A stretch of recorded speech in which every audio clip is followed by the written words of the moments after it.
Kongo nde mboka ngo mokengeli koi, mboka ngo mokengeli léopard.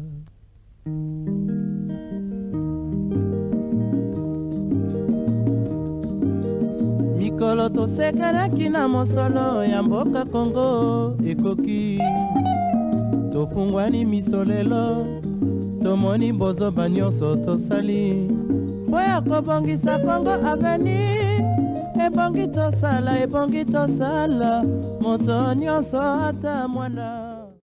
Voilà, bonjour madame, bonjour monsieur, à nos téléspectateurs, très content d'être là ce matin, un tout petit peu en retard, un léger retard, mais on est là pour vous servir. Vous savez que la technique a ses caprices, mais la situation a été très rapidement décantée et nous sommes là pour vous servir. Nous saluons déjà cette équipe technique qui nous accompagne ce matin, patronné évidemment par son directeur technique Dorifon Maele, et aujourd'hui la réalisation et la régie finale est assurée par Denewade Idriss, quand bien même que le corps a bougé un peu, mais bon, il est là pour servir la nation, c'est normal, le corps peut bouger. Bon, on se pose la question, Ezanini, Yamatadi, Tony, bon, tu évites Nzambe Mourayebi, mais de toute façon, il est là pour nous servir. Alors, vous servir également. Vous avez fait le bon choix, je vous le dis toujours chaque matin, parce que suivre cette émission, c'est une option importante. Il y a na chaque tango ya mokolmo lelo kolanda Face Télévision ezali option ya monene oyo esengeli kozwa na tango nyonso, parce que c'est à travers cette émission que nous partageons les bons moments, c'est-à-dire nous réfléchissons sur l'avancement de la République démocratique du Congo, la vision du président de la République qui met l'homme au centre de toute préoccupation. Nous essayons,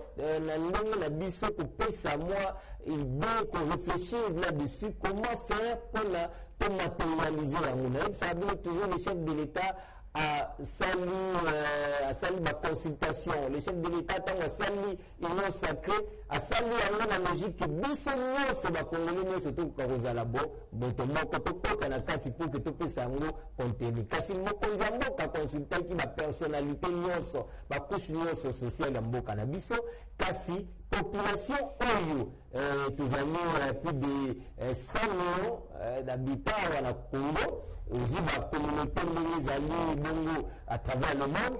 Donc on est au-delà, si nous considérons consulter Moko et que Kokate aussi et ça très difficile et qu'on soit plus inconnu d'ailleurs. Raison pour laquelle succursale, il y a Union Sacrée, Zabongo, Congo Sika officiel, et à chaque temps pour nous permettre au Kokota la carte vision à Mokondi à Moka. Nous avons besoin de cette adhésion populaire, mesdames, messieurs. Raison pour laquelle, petit numéro la mission là, pour que tout ce là Congolais, pour que permettre à ce réfléchir. Pourquoi les gens pour réfléchir? Pourquoi les gens ne veulent pas mettre un point de vue sur l'avenir du Congo? Parce que l'avenir du Congo, il faut dépendre de la honte au sein du Congo, mais pour le mois l'élo. Il faut dépendre de la niveau où on dit que nous travaillons l'élo. Pour que vision de Konzamboka et se concrétiser, et les amis donc maquiller le peuple d'abord, pour voir pour voir. Et de la ramification dans le monde social, classe, coût électricité, maille, logement, moussala, bien, tout ça. Pour voir, nous avons un nyonso, et je sais, dans la biso, tout compte à la katia vision. L'union sacrée, c'est une philosophie. L'union sacrée, dans le but, l'union signée, charte, nous devons adhérer à l'union sacrée. Nous sommes population, tout compte à l'union sacrée par rapport à la philosophie. Par rapport à ce que nous avons, nous sommes pour ça qui me conduit là, ma banque te le biété, alonga, alika personne pour akoka pour comprendre biso ba Congolais pour que tambisa Congo na ndenge oyo biso to lengwa na bofa oyo tozali ba difficulté nyonso tozalaki na yango ba makambo nyonso tozalaki ko connaître bandeko batali oyo ezalaki na sens moko te oyo eyaki mpona kobebisa avancement ya mboka na biso bandeko topesi Tshisekedi makoki mpo ete Tshisekedi place azali wana afungola sika wa motema mpo ete makambo nyonso biso tozali koloba na se ekoka kozwa nzela ekoka kotambwisama parce que azali lelo na centre ya décision lokola aza na centre ya décision ayebisi biso nafungoli maboko mpo ete kongolo nyonso akota kongolo nyonso adiscute sur le Congo parce que boyebi ete na mboka na biso bato ebele bazalaki Congo ezalaki kozwama badesizio ezakozwama na bapaya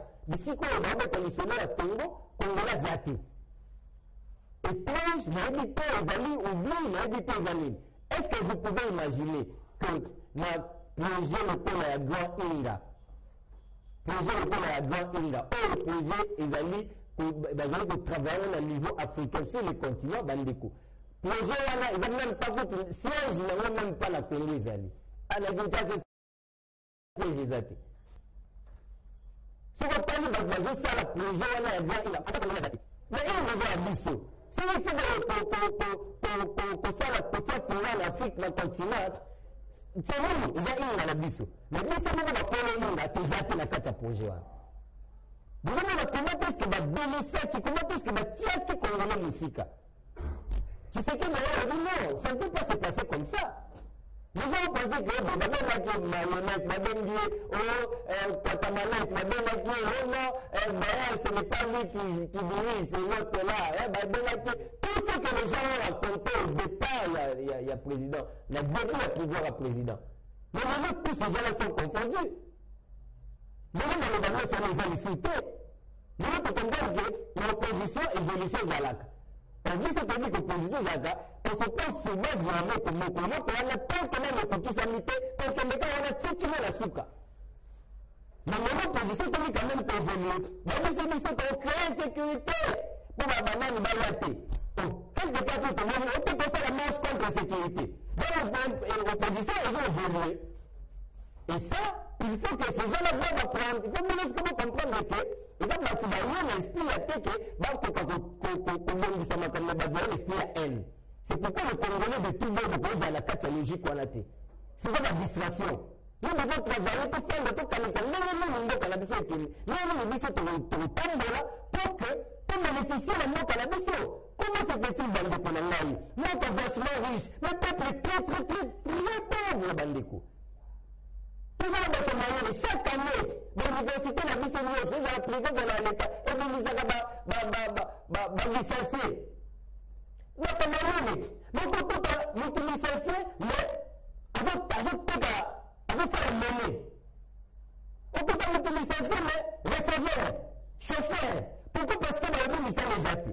Pourquoi? Parce que dans le monde, on peut exporter. Alors, que ce que vous mettez là, pourquoi alors Batuba Kendaka Kelasi? Pourquoi il faut étudier? Ce que les nôtres ont permis de faire le diplôme n'a été. Vraiment, la question que vous devez vous poser, mais vous trouvez la solution d'année. C'est la raison pour laquelle, intellectuels nous, Congolais nous, de tout bord, ici, comme nous, ces amis, Yokan Kambu Oyebande. Tellement pour la Congo. Tellement pour la Congo. Richesse Babiso, hypothéquer en haut, de la Makiyuma. Maintenant, ça fait plus de 15 ans. Vous, Makiyek, qui était logé, il y a Jekamil. Il est passé aux avions, mesdames, messieurs. Hypothéquer Congo, hypothéquer richesse la Moka Nabiso. Ça fait plus de 15 ans, Lilo. Alors vous pensez que maintenant, il fallait mettre un bâton magique pour que la communauté se transforme, pour que la communauté se on a compris que c'est la haine. Parce que tu sais que dans un pays déchiré, un pays en lambeau, tu sais qu'il y a un peu bakanga biso contre la mundele, dans les bandes, tu veux vivre à base pro. Il fallait commencer la réconciliation dans la grande puissance, Bandeko. Même les États-Unis, le tout premier pays du monde, Bandeko, il y a besoin, il y a la Russie, il y a la France, il y a la Ligue. Mais il y a le Congo, il y a besoin, il y a la grande puissance. États-Unis, d'abord, il y a la paradis terrestre. Il y a besoin, il y a la pays de sous. Donc, au Congo, bandeko na ngai comment tokoki vivre ndenge wana Tshisekedi azwi sikoyo mboka na contexte wana mesdames messieurs ce n'est pas facile akuti système moko efandi pendant tant d'années système ya corruption na baniveau nyonso moko bamete kota na bapoche ya bato bayaki baoyebi nde bayaki namoni basomi na mapango basomi na nini bakomi na bamituka bakomi na babloka cher parce que commune epesi yango. Mesdames, messieurs, est-ce que ce n'est pas le moment de se lever? Est-ce que ce n'est pas le moment de se lever? Maintenant, nous devons travailler pour le Congo. Maintenant, nous devons soutenir Tshisekedi parce qu'il a la même volonté, mesdames, messieurs. Il a risqué sa vie à Congo, il a quatre ans, comprenez mon côté. Le problème, c'est que là, pour comprendre ma campagne, pour nous réfléchir, parce que quand on a fait toute ma réflexion, pour nous, la bâtiment, d'abord, on a dit, ma part. Nous avons réfléchir, c'est ça maintenant le problème. Alors nous comprenons l'équipe bien-être de la population, mesdames, messieurs. Tshisekedi a dit comprenons l'équipe bien-être de la population. C'est-à-dire que le mensonge, bien-être de la population. Quand ces gens ont compris que Tshisekedi travaille pour la population, il va me soucier de la population, là, il y a accentuer l'atrocité pour la Est. Nous sommes en Congolais pour nous financer ici dans la casse. Nous sommes en Congolais pour nous réfugiés, nous sommes en Congolais nous sommes en Congolais pour nous carrer minier. Mais nous sommes bénéficiés de la Congolais minier. Moi je fais un tour à Rwanda Bandeko.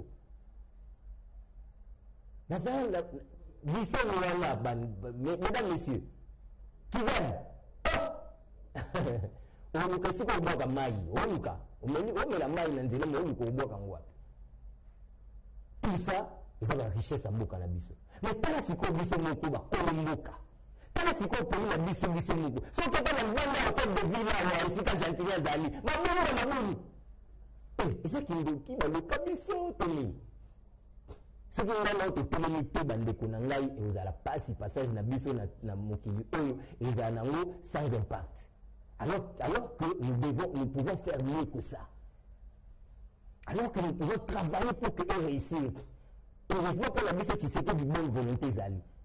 Au lieu de bakangilo, au fait de rappeler à l'ordre.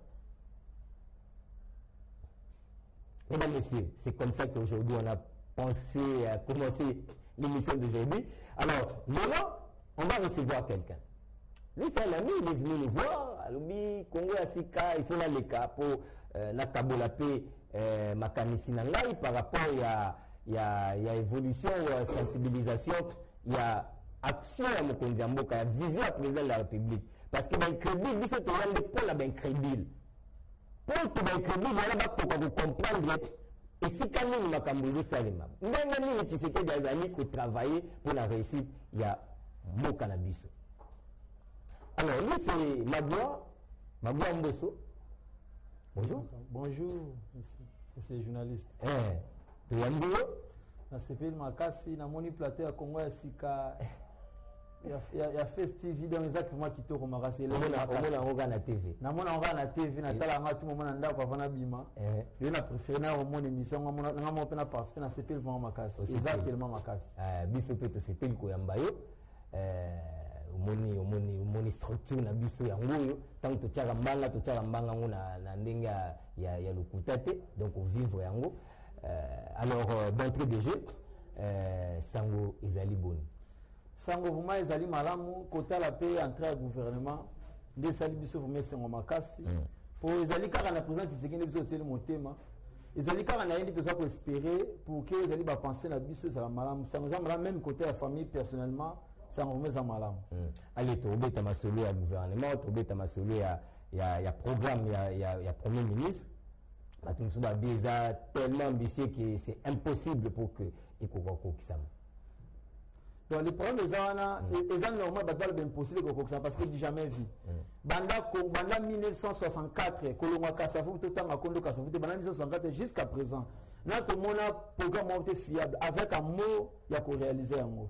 Tellement mais c'est ça le compte de attirer mon tout tout qui est là-bas et même le budget. Parce que maintenant ma question mais quand on a un bon Congo non. Na seule personne sur la communauté peut s'en bon wana. Au moins lorsque esprit à prédation zali, mutenga comité na travail té. Amita na travail pour sa poche, mais jamais à comité na travail pour la structure tant qu'un prédateur. De la moto comme on a pendant 18 ans tout le cas et 32 ans le cas. Mboka et quotidiennement na kao. Espoir les là qui le soutient. Tu vas que là ils sont pas pour relever le défi. Là parce que tout le monde pour que congolais. Voilà maintenant aujourd'hui. Manque de moyens, pas besoin de risque. Au côté océan, andini vone akufa ne pesa akufite pour les cas pour kunande espoir les alliés. Bazali ko kima Afrique, bazali ko kima mboko pour la passe.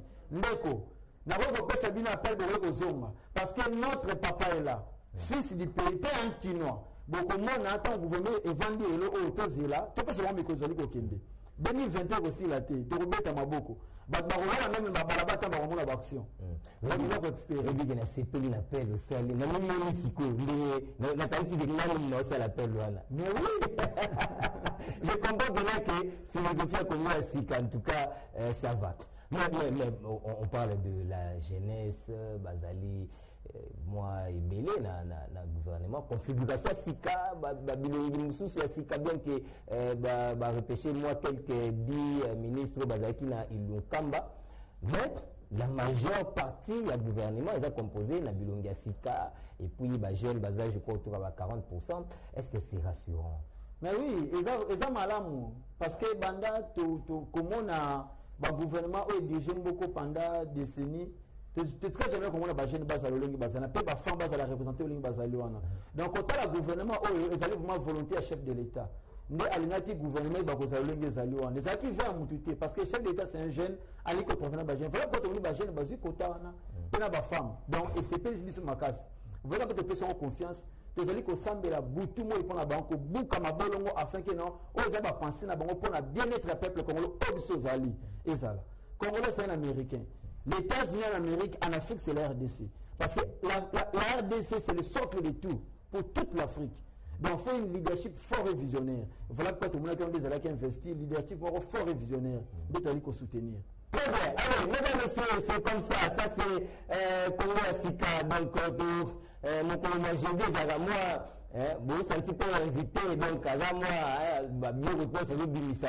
Les autres pays, à Bilissa, on m'a cassé, belé pour la Bissau. Alors, on prend, avant peut-être de continuer à inviter la Bissau, nous prenons la première rubrique de cette émission qui est donc l'écho du palais de la nation. Bébi pour la Balandi Bissau Mokolomo. Les locaux Kabo a été écho du palais de la nation. Ils ont bon rubrique de la Xarabino, ni le Mokondazali, ko sala, audience nayo, à sala qui est nini, à la place ni la mito, à zali ko sala nini. Ndetoro, on la cadre, il y a rubrique na Bissau Oyo, to Bengi Bongo, écho du palais de la nation. Allez, Ibis, l'homme l'international, c'est parti déjà pour cette rubrique. Le président du Conseil européen, Charles Michel, est arrivé à Kinshasa en fin d'après-midi, ce mercredi 28 avril 2021. Son avion a atterri à l'aéroport international de Njili à 16h30.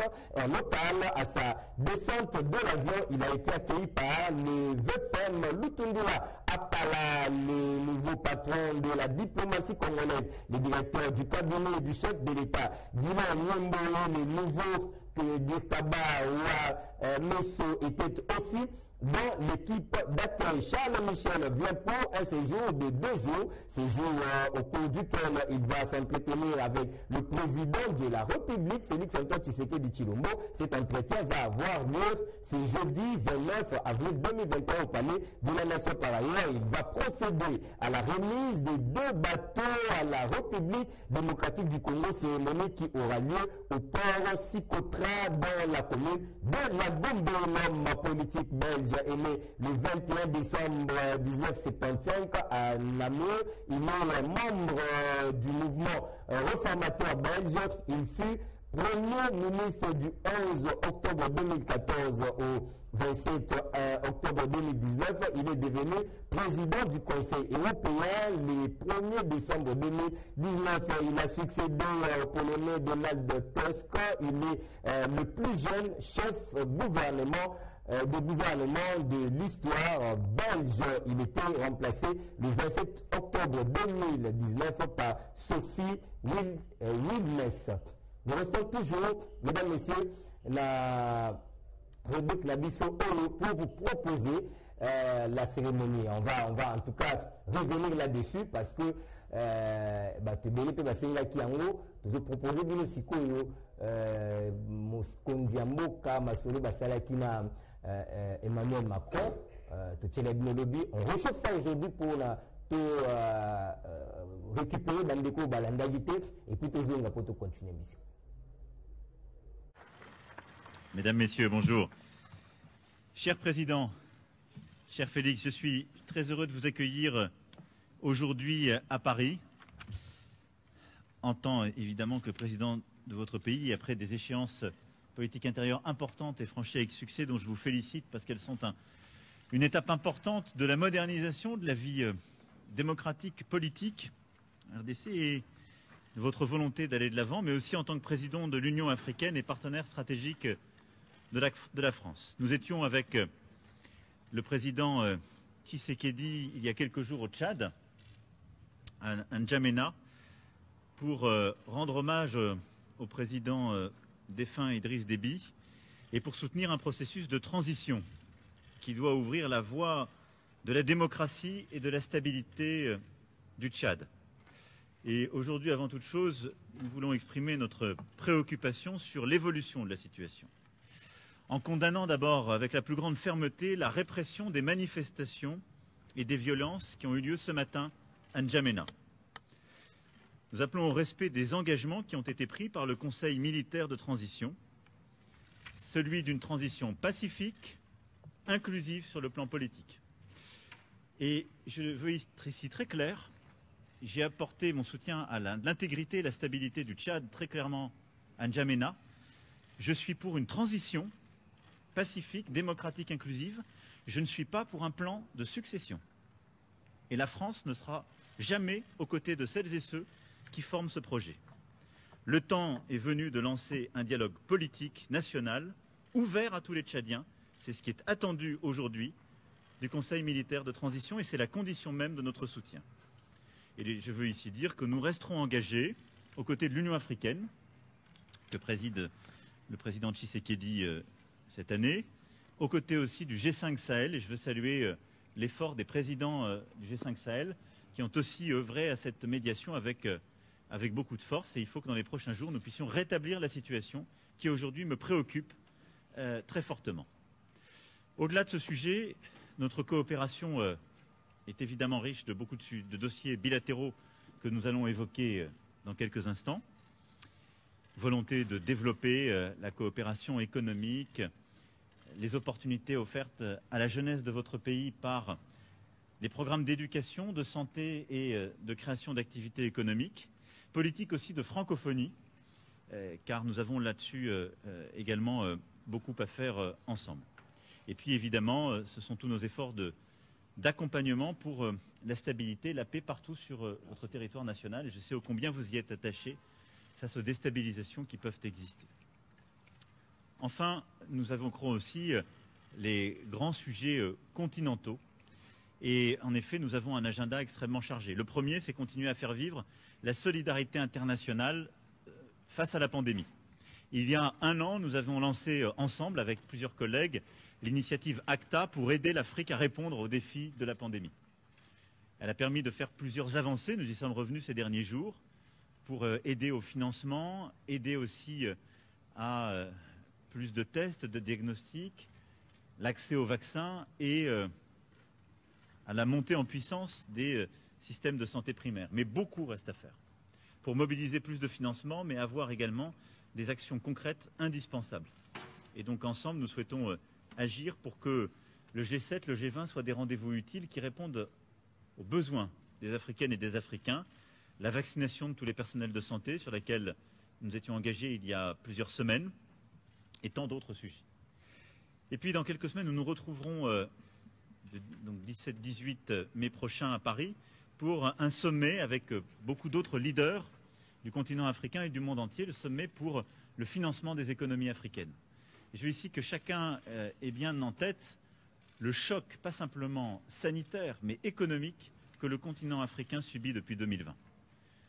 C'est un ralentissement profond, très fort, l'année dernière et encore cette année, dans un continent qui est en pleine expansion démographique. Et nous ne pouvons pas faire, en quelque sorte, comme si nous pouvions continuer avec les recettes d'hier. L'Europe a une réponse exceptionnelle, une politique monétaire inédite, une réponse budgétaire qui s'est traduite en juillet dernier avec un plan de relance historique. Les États-Unis d'Amérique ont annoncé un plan fédéral inédit et une des politiques monétaires les plus accommodantes. Et nous sommes en train collectivement d'abandonner l'Afrique à des solutions qui datent des années 60. Je me félicite qu'on puisse avancer, nous allons pousser pour le faire, mais nous devons absolument inventer pour le 17-18 mai prochain un New Deal du financement de l'Afrique, c'est-à-dire des solutions profondément novatrices, une échelle d'ambition qui corresponde à ce que nous sommes en train de vivre. Sans quoi, nous laisserons le continent africain face à la pauvreté, nous laisserons le continent africain et sa jeunesse face à la réduction de leurs opportunités économiques, une migration subie et l'expansion du terrorisme. Et cela, je ne veux pas m'y résoudre. Et donc c'est un sujet que nous allons aussi traiter avec le président Tshisekedi, car il est à mes yeux au cœur de l'agenda des prochains mois et des prochaines années. Pour toutes ces raisons, cher Félix, cher président, merci d'être à Paris aujourd'hui. Et encore bravo pour les succès obtenus dans ton pays et sur le continent. Merci, Président. Merci beaucoup, Monsieur le Président, cher Emmanuel, merci. Merci de me recevoir si rapidement à Paris pour parler des choses que vous avez entendues. Sur le Tchad, nous avons parfaitement le même entendement. Il faut très vite revenir à l'ordre démocratique. Je reste dans la droite ligne de ce que j'ai dit dans mon discours à N'Djamena. Nous soutenons évidemment la stabilité actuelle, mais à condition qu'ils aillent très vite vers la consolidation de la démocratie, des institutions démocratiques. Pour le reste, nous parlerons Afrique aujourd'hui, mais aussi dans quelques semaines. L'Afrique qui a lancé sa zone de libre-échange continentale, ce vaste marché commun que nous voulons à l'image de celui d'Europe et pour lequel nous comptons sur nos partenaires traditionnels afin de nous accompagner dans cette grande aventure qui va être nécessaire pour le bonheur de notre continent. La paix, bien évidemment, reste au centre de nos préoccupations. Au niveau africain, nous avons cet objectif de faire taire les armes. Voilà pourquoi je ne me lasserai jamais de sensibiliser la communauté internationale par rapport à des zones de violence en Afrique, et particulièrement dans mon pays, la République démocratique du Congo, à l'Est, où il s'est créé maintenant un groupe à tendance islamiste, au discours islamiste et aux méthodes islamistes, et qui sème la terreur auprès de nos populations. Donc là, je suis plus que jamais déterminé à l'éradiquer et je compte sur le soutien de la France. Pour le reste, le président Emmanuel Macron a très bien détaillé les sujets sur lesquels nous allons nous appesantir. Et donc, je vous remercie. Je vous remercie, Monsieur le Président, cher Emmanuel. Et je crois que nous pouvons aller travailler. Merci beaucoup. Voilà. Merci à tous. Merci.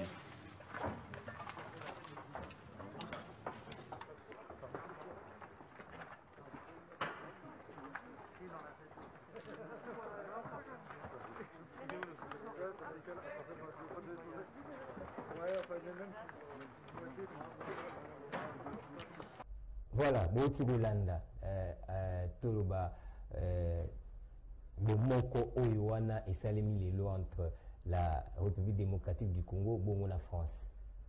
La conséquence na yango logique pour vivre yango dans quelques jours. La France, c'est l'une des grandes puissances dans le monde. Et les lobby na l'accès de photo moko yo. Les deux chefs d'État babosa les koutuke toi la Covid. David Malabangoua Macron a Kali président Tshisekedi. A serré la passe. En fait, en communication, c'est un message. Pour moi, comme on est la kati, ils ont un huis clos. Ils ont un huis clos. Bisso, Moutakotaki, Azagité. Mais, pour Malabangoua, pour pas la image, on est Macron Salaki, et donc on a alliance, c'est là, Bandeko. Et je crois que bitumba munene tuzali na yango ezali kosilisa guerre oyo parce que guerre oyo tant que kimi eza pe na est mboka pe eza na mwa bambuyema. C'est comme ça que le chef de l'État azokende yango et sur le plan diplomatique et tozokende yango na ndenge ya mandoki na lakisa bino début ya semaine ke na Ituri barenforce lisusu batroupe ya kosakana te. Donc tokoti donc armée koti na Ituri ya kosakana te. Et ça, les coups de les députés, les suspendent, les hier, annoncé à président Yassina que Bazongi. Alors, pour la Paris, donc la sommet à Paris du 17 au 18 mai prochain, tu as l'invitation à Bisso. Donc, on sera là, on a Bocacité, la Yom, tu as Bisso. Faut que la sommet et à 17-18. Faut que la nationale pour connaître le fait de la Champs-Élysées et ça même dit le Moussala et puis la Kissi Bimango. Alors, tu as l'invitation à la Bisso, président JBK, tu as l'invitation à la Bisso, autorité morale, tu as l'invitation. Tu as l'invitation à la Bisso. Mais c'est Thierry Capeta, autorité morale. Tu as l'invitation à la Bisso pour que la nationale à 17-18 mai connaisse ce qu'est la Champs-Élysées. Et dans la Champs-Élysées, tu sais, Moussala, tu as qui s'en va tout. Tu as qui s'en va tout. Bon, conséquence, la nationale est possible. Alors, Ndeko, la gloire, président Bayambaki na Champs-Élysées, mais Nali, au rappelant nos téléspectateurs, président Bayambaki na Champs-Élysées, lecture, en tout cas, tout ce pays mingi, comme on a bien vu, ce sont des amis, ce sont les deux États. Vous avez dirigé Congo par chef de l'État, Félix Antoine Tshisekedi, France par Macron, et tout qui va projet na bango ya malamu pour l'Afrique, et précisément particulièrement pour la RDC, au Bagut que son en coulisses, en tout cas, peuple Congo tous les malamu. Président Tshisekedi a zotambolate pour nous commander un avion. Parce qu'il y a déjà combattu un avion avant qu'à la chef de l'État. Donc, soit il combattu un avion, juste là pour la solution Mboka. Parce que c'est un Congolais. Aza Brazzaville, Aza Rwandais, c'est un Africain, mais c'est un Congolais. Il est Congolais, il y a papa et maman. Abotani pe Anna Kinshasa, c'est un vrai Congolais. Par contre, il y a Batimso Douta, pour ne pas citer le nom, tu as Douta dans la nationalité, mais il y a présente que c'est un vrai Congolais. Voilà pourquoi ça dit qu'au temple, juste pour la solution, il y a peuple congolais. Il y a déjà préoccupation numéro 1. Voilà pourquoi ça dit que le grand chef d'État va solo là. Coopération gagnant-gagnant. Il y a eu intérêt na yo, biso peut eu intérêt na biso. De la même manière, il y a les Nations Unies, oui. Vraiment, besoin de besoin de sous-sol du peuple Congo, besoin de besoin de richesse à Congo, besoin de besoin de matière vraiment Congo. Mais Congolais a besoin d'emploi et de formation. Donc, on peut dire que nous avons vraiment beaucoup. À ça, il y a peuple na yo. Obi, et ça, n'adage moko, chino moraloba, pour détruire le pays. Ils ont au côté de la guerre dans le pays. Parce que bon, nous avons condamné. Mais détruire le système éducatif. Le Congo, aujourd'hui, a conséquences à détruire le système éducatif. Voilà pour la PCP, on a ça mal au Condé. Pour la réforme, comme on a pesté, il y a un ça que l'État est responsable dans le Congo. Le civisme, il y a un chose à la réalité. Nous devons attaquer le différencier qui est l'État dans l'OAIT. Mais puisque la tête, il y a le ministère, il y avait Batumoko. Donc, pour la gratuité de l'enseignement, il faut profiter de la bise. Donc, nous, on est là. Pourquoi il s'appelle un bon, donc, tout le monde a à l'État, comme on a la poche de la bise. Le président,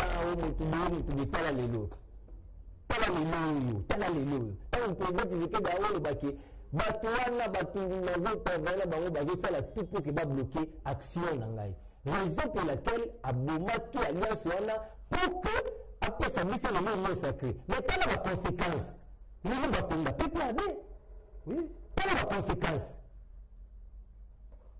pas la conséquence contrairement à ce que nous avons annoncé azonga marabité kasazonga le mercredi donc c'était hier mais Willy Bakonga azonga ki extrada ki lobi aza awa na Kinshasa na maboko ya justice. Donc, le dans le service que secrétaire général il y a EPST, à la bongo, les lots devant la partie les lots, ou à Bombe, secrétaire général il y a EPST. Donc, le dossier est entre les mains, il y a justice. Et ça, c'est l'état de droit, c'est l'impulsion du président de la République. Tout le monde a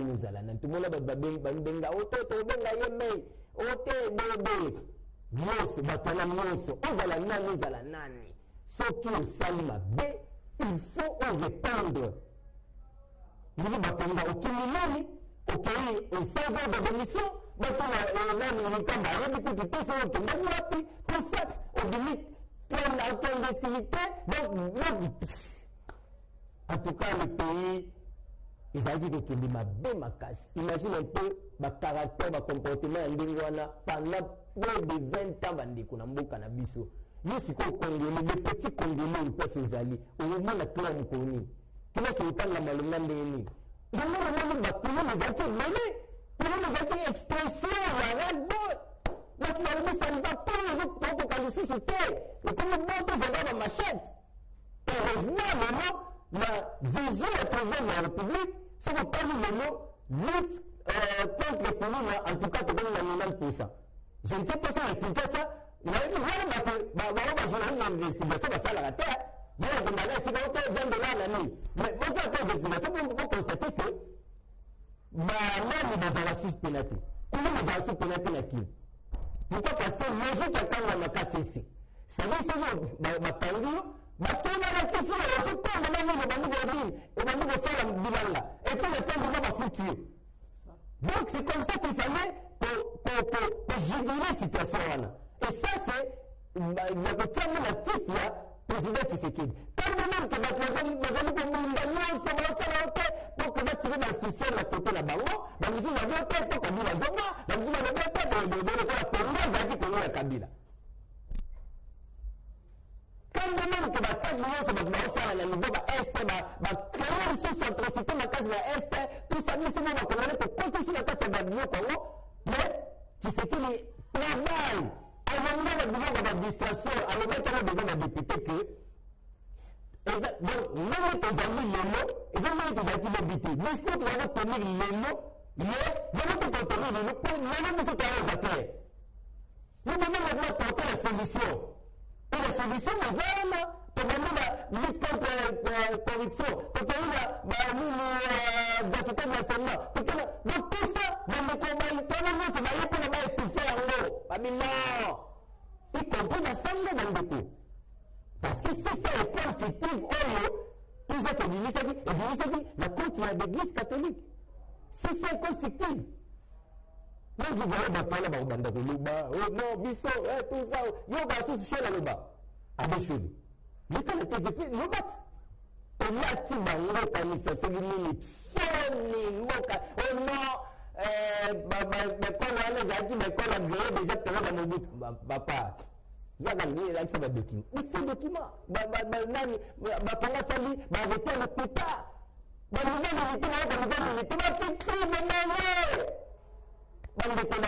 pourquoi elle a mené la base volontaire au président Zanaro pour faire avancer les choses. Mais peut-être que tu sais pas dans la 5 ans, je ne sais pas. Non, mais je ne pense pas. Mais entièrement de base, voilà, c'est plus pour les enfants, non? Si vous êtes président de la République, avant de prendre la table à l'âme, la mission, vous pouvez la porte, vous pouvez la 17 points de lien, vous pouvez la somme. Mais moi, vous pouvez faire la montagne au monde.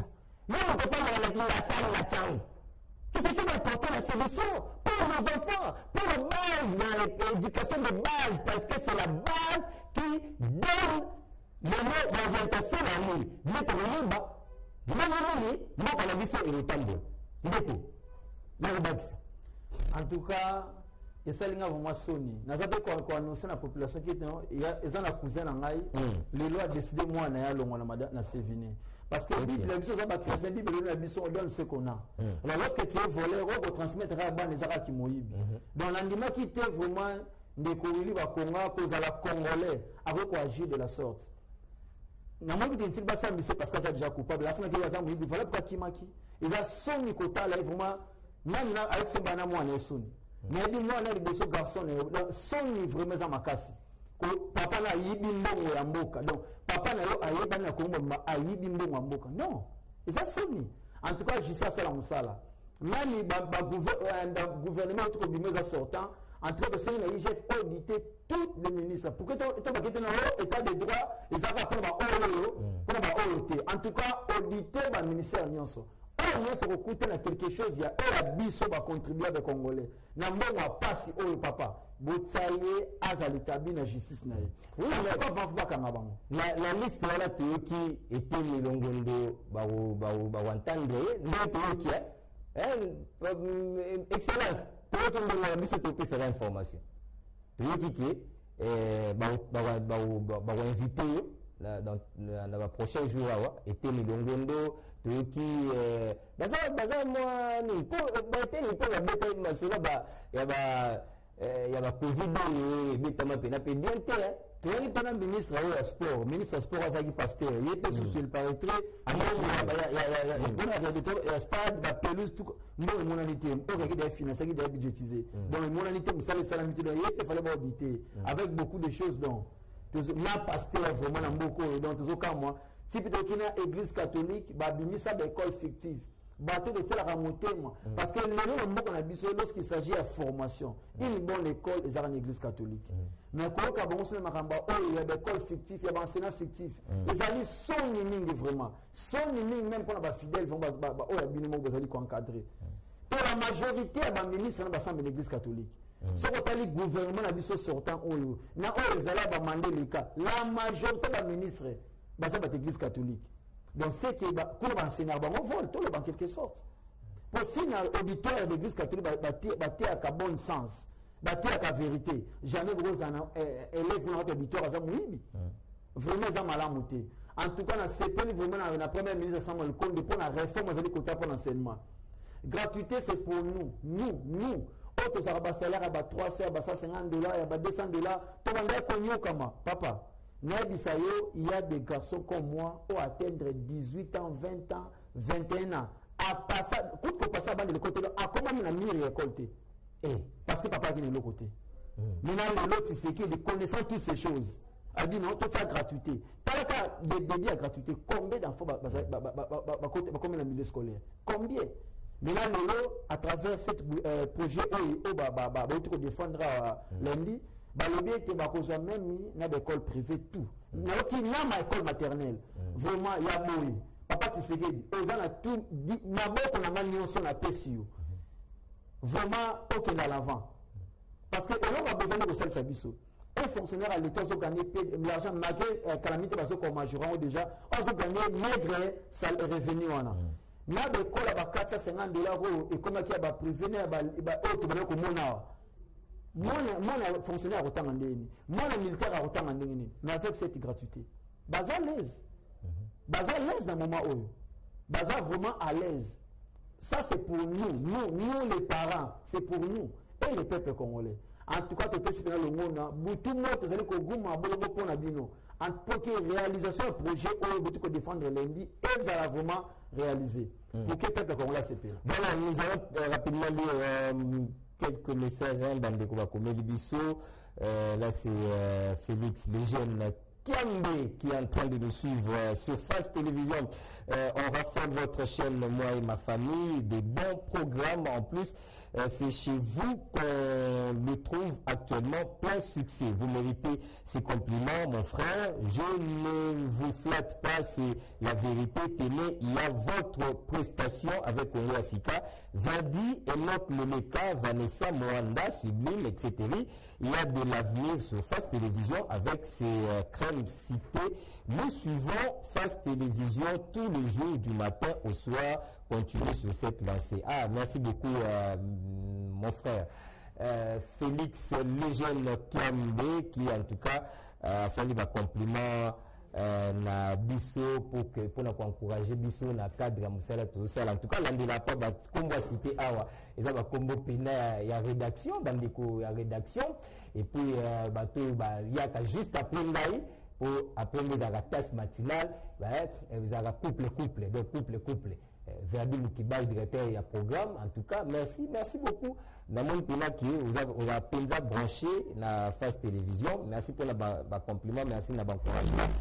Nyos bongo tozu pendeko mususu akomet biso awa alibi yazali ye bongo ndeko Piro Chibwa qui est en train de nous suivre. Allez grand frère Yango, on est déjà à la pointe en train de vous suivre.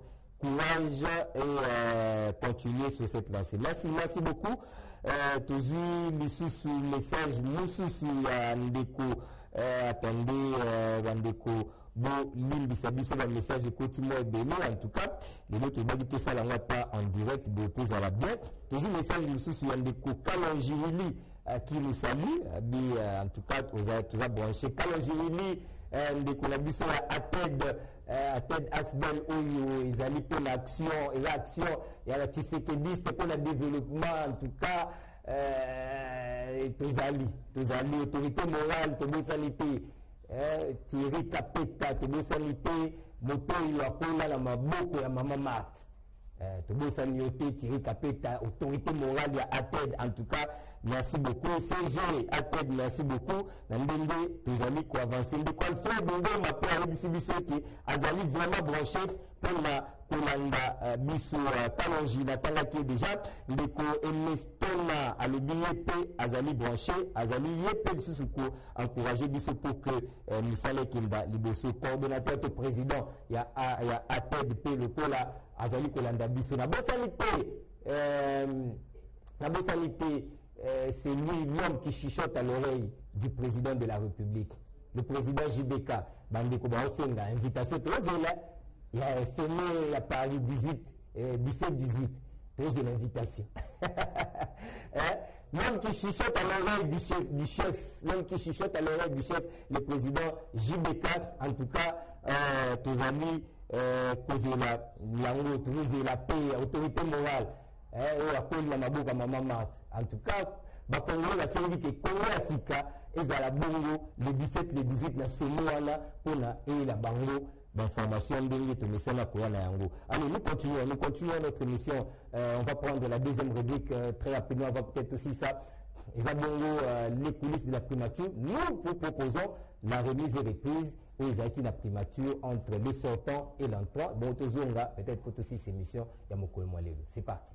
Le nouveau locataire au numéro 5 de l'avenue Roi-Baudouin dans la commune de la Gombe, Jean-Michel Samaloukonde, a pris ses fonctions officiellement ce jour à l'issue de la cérémonie de remise et reprise qui a connu deux temps forts. Le tête-à-tête entre les deux hautes personnalités a tourné autour des attentes de la population. Le sortant a mis à la disposition de l'entrant la situation de toutes les couches sociales du pays. Cette première partie a été sanctionnée par la signature du procès verbal et l'échange de documents sous la direction du secrétaire général du gouvernement Albert Ekumbaki Ombata. Le prédécesseur très détendu et ému félicite son successeur.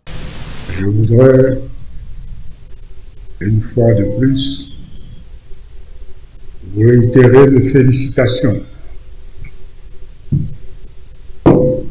à cette occasion solennelle où nous faisons la remise-reprise. Mes félicitations pour votre nomination en tant que Premier ministre chef du gouvernement de la République démocratique du Congo.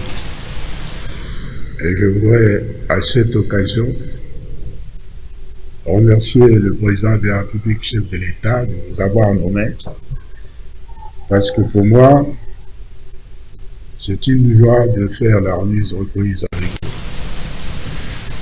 Dans cette carrière politique, dans la carrière politique en général, il n'est pas donné toujours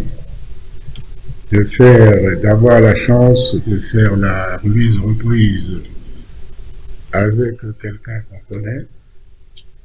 et avec qui on peut parler le même langage, ce qui est ma chance aujourd'hui. Une fois de plus, félicitations et bonne chance. Pris la parole en second, Sama Lukonde remercie Ilunkamba notamment pour ses conseils et son sens élevé de la patrie. Tout à l'heure, avant que nous puissions venir dans cette salle, j'ai pu encore bénéficier de vos conseils. Conseils allant dans l'intérêt général et le sens élevé de la patrie. Et pour ma part, j'ai retenu qu'effectivement, la fonction de Premier ministre reste une fonction de grande responsabilité et qui vient avec tout le poids, surtout en cette période particulière de l'histoire de notre pays qui a changé de cap pour atteindre une vision qui est celle de l'union sacrée de la nation telle que prônée par le chef de l'État, son Excellence Félix-Antoine Tshisekedi. Le deuxième temps fort a consisté à la visite du palais qui a débouché sur le jardin des premiers ministres pour le vernissage du buste de Sama Lukonde nouvellement posé et a planté un arbre symbolisant son entrée en fonction.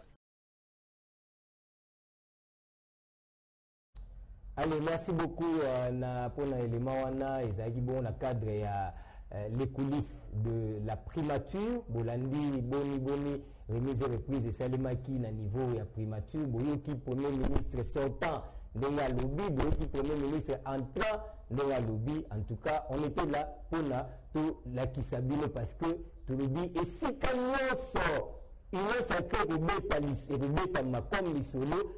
Congo ya sike kozala esika nyonso Tshisekedi ya kozala kamera ya Congo ya sike kozala esika nyonso Congo ministre kozala kamera ya Congo ekozala ya Congo ya sika ekozala donc on dit esika oyo le 17 na le 18 bongo na Paris kamera ya Congo ya sika ekozala. Ah mais c'est comme ça. Bon basa biso sile que tokomi na suka tokabona boete peut-être un mot de la fin.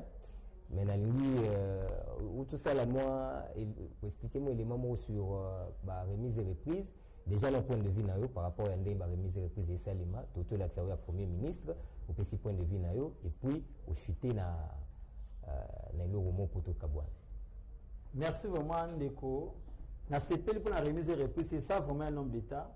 N'engagez-moi titulaire et à primature à se représenter qui, malgré à monter le cas, n'a pas gouvernement qui le cas.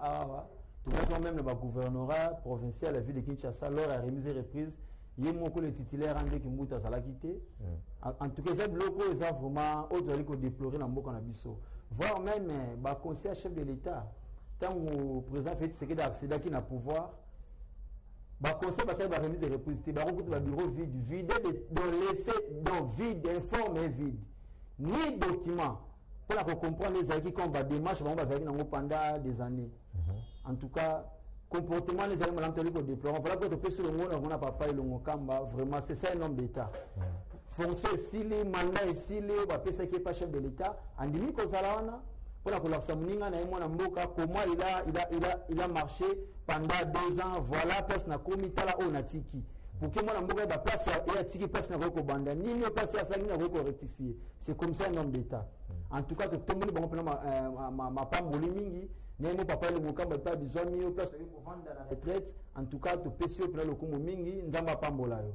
Très bien, merci beaucoup Bandeko Batali lelo mission la biso komi bongo la suka la saluer comme des komora comme biso à Mirador azolanda biso de quelque part à féliciter biso na ndenge musala ezali kosala malheur Loane pe Loane Luna l'épée de Kola qui est dans le même sens Nandeko mi radar Mireille pe to moniawa à Salbiso message d'encouragement bandeko groupe WhatsApp na bino ya Congo ya sika et si et bandi déjà bisika oyo masolo to ko beta na télévision te to beta ngonde kuna na groupe WhatsApp wana kuna zali pona to arrêter ba stratégie bandeko président de la République a fait que 2023 et pour les 4 élections de Salim si quoi biso ndo batu oyo tozali komona que vision ezali pona intérêt na biso na 2 ans etikali tomeka kosala na fort pour que to sala que et pour qui ça tout le monde to vivre la prémisse nango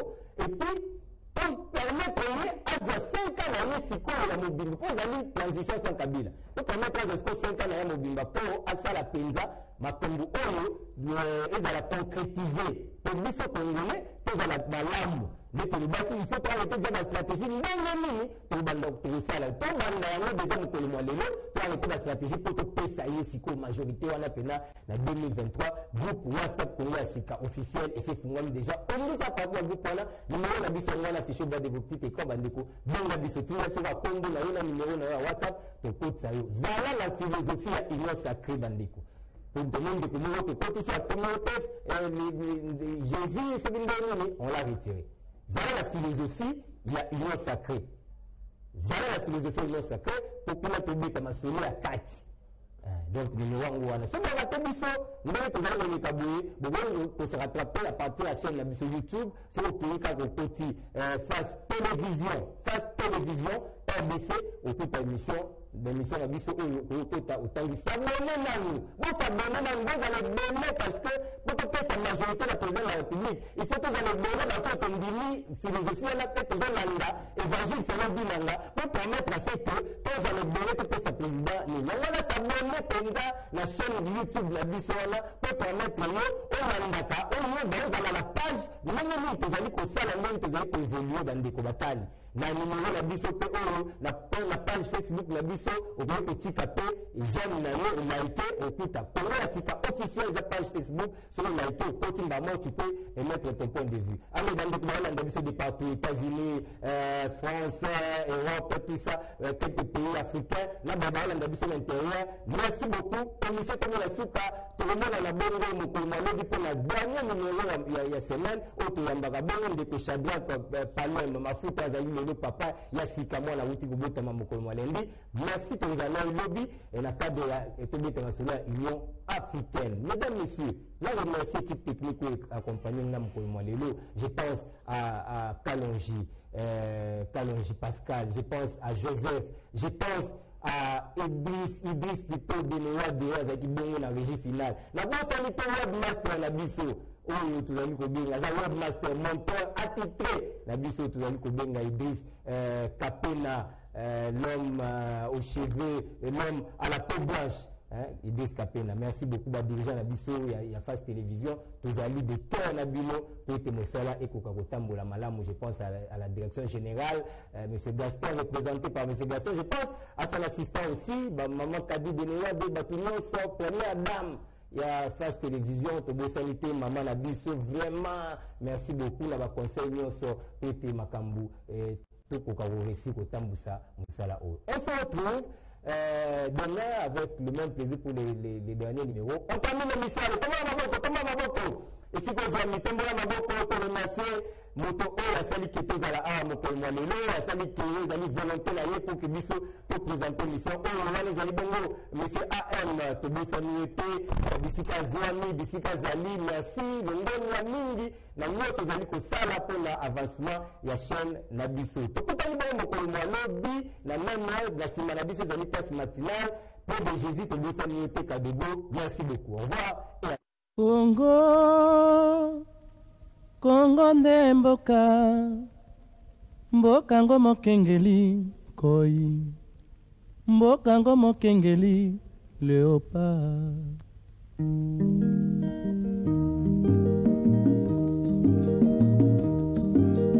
mikolo tosekelaki na mosolo ya mboka Congo ekoki tofungwani misolelo tomoni bozoba nyonso tosali po ya kobongisa Congo avenir ebongi tosala moto nyonso ata mwana